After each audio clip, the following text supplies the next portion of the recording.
Greetings ladies and gents, and welcome to today's Reddit Quickie video, taken from the HFY subreddit called The Great Sin, written by Sneaky the Lost. The link to the original will be down below, and as always, I hope that you enjoy. The Galactic Scouting and First Contact Division was a prestigious organization. They risked life and extremity to go out to the unexplored, if at least somewhat scanned wilderness of the galaxy, and to be the first point of contact for emerging sentience. Of course, such a weighty and hazardous occupation required extensive training beyond basic, indeed, requiring no less than 3 advanced prerequisites before one could even apply to the Academy. As a branch which was funded by the Answers to the Council, it has many foibles and no few security checks to ensure that only well-adjusted beings are selected for this often very long journeys within relatively compact vessels, and no real contact with civilization for the tour period. There are some courses which are security flagged for other reasons. One which most often remarked upon was the File Stage course, whose title was simply redacted. Many students often wondered about the course, which appeared to be a relatively short one as courses go, and whose passing in one of the highest bars and mandatory for graduation. Furthermore, the class came with a waiver of permission for mental blockage for all who fail the course. Rumors abound about the contents and nature of the course, ranging from a ribald supposition of a course on the mating habits of pre-FTL species to the hypothetical black hole map and navigation techniques which the joke that the physics department. But no one who knew would tell, so the students were unaware of what they were really getting themselves into. It was clearly held in a lecture hall, although the security being so tight might simply be a staging area. Some supposed. Eventually, the electromagnetic blip signaled the beginning of the class.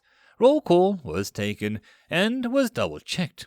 Absentees were noted, and security personnel was sent to detain and remove these individuals from the academy.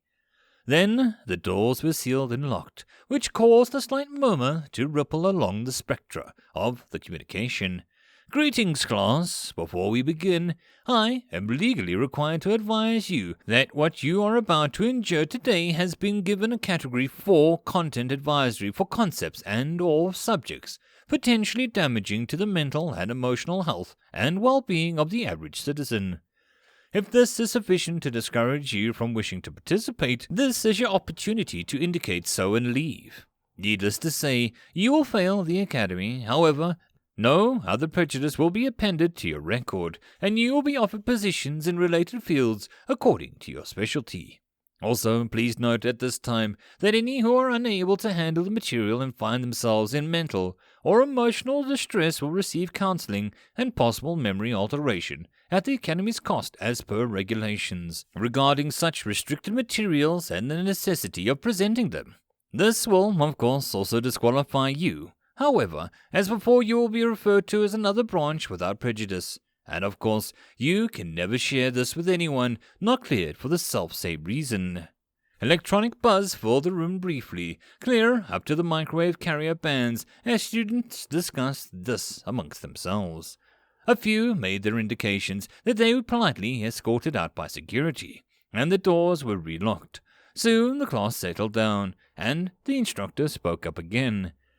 I suppose many of you are wondering about the nature of this class. It fulfills several purposes simultaneously. First, a scout needs to keep their wits about them, even under the most vulgar and vile of scenarios. To be blunt, even if this didn't need to be covered specifically, something of this nature would need to be covered to ensure the stability of those going out into the black. However, even should that not have been consideration, this would still need to be addressed so that no one can, I get ahead of myself, I suppose. Today is a history lesson, and you will learn just how horrific this job can be. In your regs and requirements entry-level course, it may have been mentioned that we have a very strict policy on non-interference with pre-FTL civilizations, and that the punishment for failing to follow this stricture is one of the most severe any branch can ever levy. You may also have become aware that this was not always the case. But never was it explained to you why the change of policy, why that strict punishment needed to take place. Today, I will. For today, you will learn of the event we few in the Scouts refer to simply as the Great Sin. The third-degree articulation of seriousness was out of proportion for the second-category religious term used, which caused a murmur of confusion amongst the classroom. It happened, oh heck, why bother going over the dry and boring dates? You know the date the policy was changed, that's close enough. Our Scouts, and no, you will never learn the names of the captain or the crew of this mission, out of respect for the kin and their memory, found a life, sapient life no less, on one of the most inhospitable planets imaginable. It was an oxy-nitro atmosphere with a dense nickel-iron core that gave it a ridiculously deep gravity well, some 30 to 50% above galactic standards and, previously, at least 20% outside scouting perimeters. It was also the least 15% inside the standard habitable belt for a star that it was orbiting, contributing to an ambient temperature averaging that can only be described as absurdly hot and humid, which should also exclude it from the survey, had they not received electromagnetic transmissions of an obviously artificial origin coming from it. The survey group initially expected to find a probe or other marker indicating a previous exploration attempt, but what they found was an orbital spacefaring civilization, but it was a particularly strange one. Alas, we didn't know how strange until it was far too late. The fourth-degree morning gesture caused a shocked silence to fall over the lecture hall. They seemed well on their way to achieving FDL. They had gotten into orbit, had quite a few satellites, at least one habitable station, a surprising collection of debris just left there that they were just getting around to realizing was probably a bad idea to leave unchecked. All the things that you would expect from a post-industrial and pre-FDL civilization. Except they were badly functionalized. There were no extremities full, but over 100 independent factions and tribes, and many of them used entirely different communication protocols from each other, requiring translators to communicate internally within their own species. And this, may I remind you, in a species who had managed to cheat the thrust-of-weight ratio formula on one of the highest gravity planets to grace sapiens ever discovered, and somehow get themselves into orbit. They had to discover rocketry with a very specific impulse of over 400 just to get out of the atmosphere. And thanks to geological anomalies, they were able to achieve it without nuclear fission or fusion.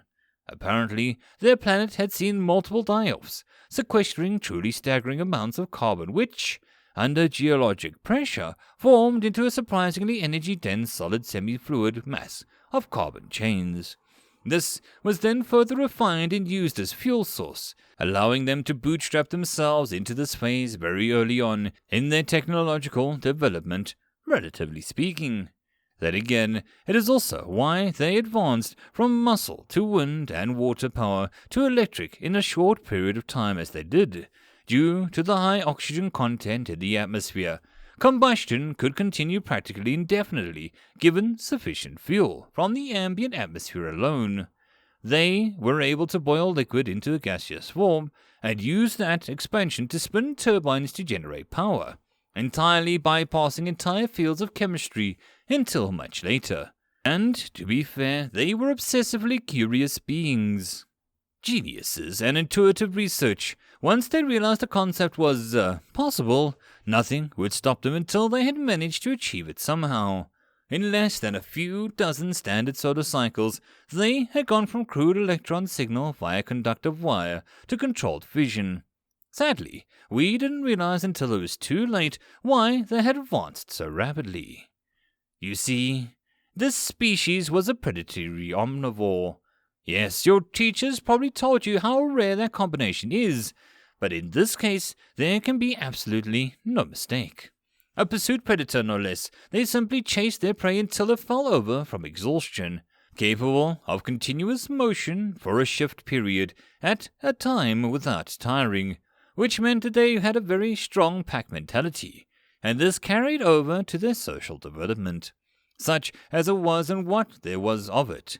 Unfortunately, the high oxygen level atmosphere also permitted them to discover combustion of an absurdly early period in their development, which quickly gave rise to the basic metallurgy and even alloying, all while just barely having settled down from the hunter-gatherer societal structure. However, as any apex predator, they needed a certain range to sustain themselves, and they were fiercely territorial. In other words, they applied predatory pressure on themselves, and if resource scarcity wasn't enough of a reason for them to fight amongst themselves, there was a variant on philosophy that they came up with, which focused on the idealization and idolization of one of the many fictional beings in arbitrary power, and would then proceed to fight each other over the differences of those beliefs. In short, they were the single most hyper-aggressive species ever recorded to achieve spaceflight.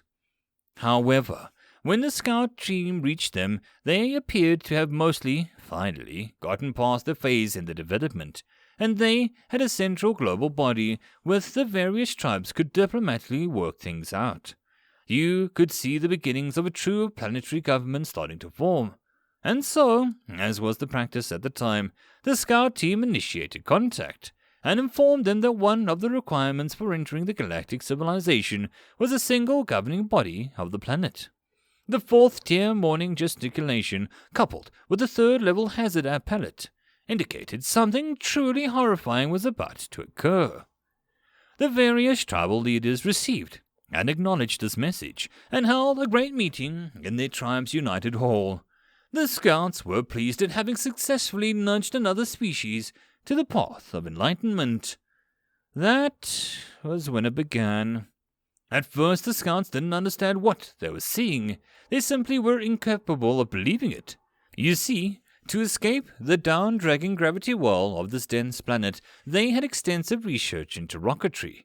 Unfortunately, they had also created rockets for the express and implicit purpose of, for lack of a better term, intentionally crashing it into the target for the purpose of causing damage as a weapon of war. But not content with the kinetic payload of such a device, they did something worse. Far, far worse. They'd had the capability of fission for some time, although they were apparently loath to actually harness its power, despite how relatively common radioactive isotopes were in its crust, likely due to the crudity of their process for harnessing fission energy. The scouts had read reports of runaway fission reactors being instigated on purpose, but had dismissed them as works of fiction. Unfortunately, they were not. These rockets had enough of a targeting package to hit an uninhabited sector and cause an unstable runaway fission reaction to decay rapidly in the center of a population zone.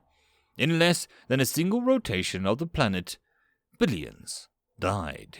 The instructor paused to permit the students to soak up the sheer horror and scale of the atrocity. Shock and horror swept through the lecture hall. Some few actually passed out.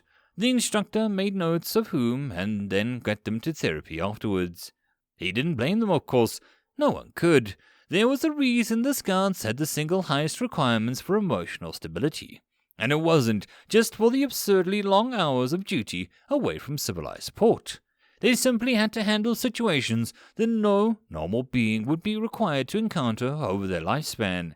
And while it was physically as well as emotionally painful for the instructor to inflict this upon his students, he also realized the necessity. Flipping manipulators up and calming gestures, he finally brought the class back under emotional control. More or less. But that's not the worst part. His emission was flat and toneless, merciless in its transmission, yet duty forced him onward anyway. The worst part was that the survivors then proceeded to hail the scout team. Yes, the detonation of hundreds, if not thousands, of runaway fission reactors was not sufficient to exterminate the species. They are simply that hardy and resilient, as well as apparently prepared for such a possibility. I suppose that at least it is to be expected from a species who not only has a phrase concept, but an acronym for the idea as well. We limit our hostility only because refrain from doing so would mean our suicide as well as the death of all life of this planet. Normally, one would consider many survivors to be cause for rejoice, were it not for the contents of that transmission. I play that transmission back to you now, unedited, so that the full horror of this may be known to you. A data crystal was inserted into the playback device, and the transmission, appropriately translated into Galstand, of course, played out. Galactic Scout Mission, this is Under Secretary Bragg, senior surviving member of the remaining political faction. Please be advised that according to our remaining satellite feeds, all other nations have been exterminated, and this planet is now governed by a single polity. As such, we respectfully request admission to your galactic civilization. Over. One could almost hear the neutrino background noise, the chamber was so silent. So you see, my unfortunate students, not only did they see the near extermination of their entire species be the only solution to the problem issued, they saw nothing morally wrong with what they did. He offered no apology for the atrocities committed. Upon further communication, it became apparent that he didn't even comprehend that an apology should have been necessary. That, my students, is why we call this the Great Sin. Not their great sin, ours. Due to our interference this occurred. Because of our misjudgment, billions of sentient lives died in one of the most horrific ways possible. An entire planet was rendered practically uninhabitable, even by their hellish standards, for longer than the industrial age lasted. And this was our fault. Every word spat out with a complete sentence to drive home the importance of the topic at hand. That there were no misunderstandings or mistake in this room. When you go out into the black, when you encounter species who are about to achieve uplift, you too may make the judgment call. Remember always, when you do, that the consequences of your judgment are also yours to bear. The scout team, who shall remain unnamed forevermore, and whose records are otherwise completely sealed under the Security Act, made a judgment call, one which within the protocol of their time, but one which nonetheless resulted in this. The instructor paused and added a second-degree casual gesture, which was understated for the effect. They all suicided, you know, the scout team, that is. Therapy couldn't get them in time, and they turned into the reports and apparently, by unanimous decision, went to full impulse without gravitational dampeners active. The ship's AI had to navigate the ship back to dock, apparently pre-programmed to do so. They just couldn't take what had happened, what they caused to happen. Sure, maybe they might have done it themselves, given enough time and space. But there might always have been a chance that they might not have either. And it is that uncertainty that, according to the final log entry, countersigned by the entire crew, that drove them to that expiation of their sins. Should they have? Well, of course not. Two wrongs do not make a right. Compounding atrocities with yet another atrocity, if on a smaller scale, doesn't help anyone. For that matter, they acted within regulation. The true burden of guilt lays not at their pseudopods, but at the ones who wrote the regulations that they adhered to. But maddened with grief and sickened in the mind and emotional center, they made yet another poor decision. The lessons, then, are manifold and clear. First, that we have to set down the regulations not arbitrarily, but of the experience of hard-won knowledge at the costs too staggering to contemplate for long. Violate these regulations at your own peril, and risk another great sin. Second, that there are always possible complications, and that one should never act overly hasty or without proper consideration for the consequences of your actions. Third, that sometimes terrible consequences can come from actions that will still fall within regulatory perimeters, despite that all you can do. Fourth, that we never forget, so that we never repeat this tragedy again. And finally, that therapy is always there to help, no matter how horrific, no matter how traumatic. Therapy can help you, even if it means a memory wipe. Just please, come back to us and let us help you, if the burden becomes too heavy. After the extended pause for effect, he closed with I now open the forum to questions. Shocked silence prevailed until one student, perhaps more hardy than his fellows, perhaps simply morbidly curious, indicated a question status, which was then accepted and permitted broadcast. What happened to them? The primitives, I mean, did they go, extinct? The timid tone was natural for such a normally taboo topic of extinction. Even the word itself was second-degree vulgarity under most circumstances. Yet, the instructor never admonished nor even warned the student. It was, after all, the proper term, and the instructor inwardly applauded the student with the gizzard necessary to ask it. Astonishingly enough, no. Apparently, it takes more than extended gamma wave emissions to kill off this particular species. The fecund things have already recouped their numbers, and then some. They now have 4 planets in various systems in their sector, and have joined the galactic civilization. Indeed, there was a second-degree human manipulation associated with the answer, due to the preference for planets which no one else can even colonize. They've taken to colonizing planets in systems which have already been surveyed and rejected, obtaining rights to the systems for tiny percentages of what it would normally cost to expand for most species, due to the lack of counterbids on the property. The instructor surveyed his hall again before asking any other questions. One of the students indicated a query with an urgency flag, and it was put on the top of the queue for answering. Do you indicate then that this species not only achieved FTL, but accepted it and still are alive today? Correct. They tend to be a bit shy, which is not a bad thing, but they are full members of the galactic civilization pool. Generally, of course, we tend to leave them to their own devices, unless actively requesting otherwise. Because it is feared that they may do this again, the student asked in a macabre astonishment. No.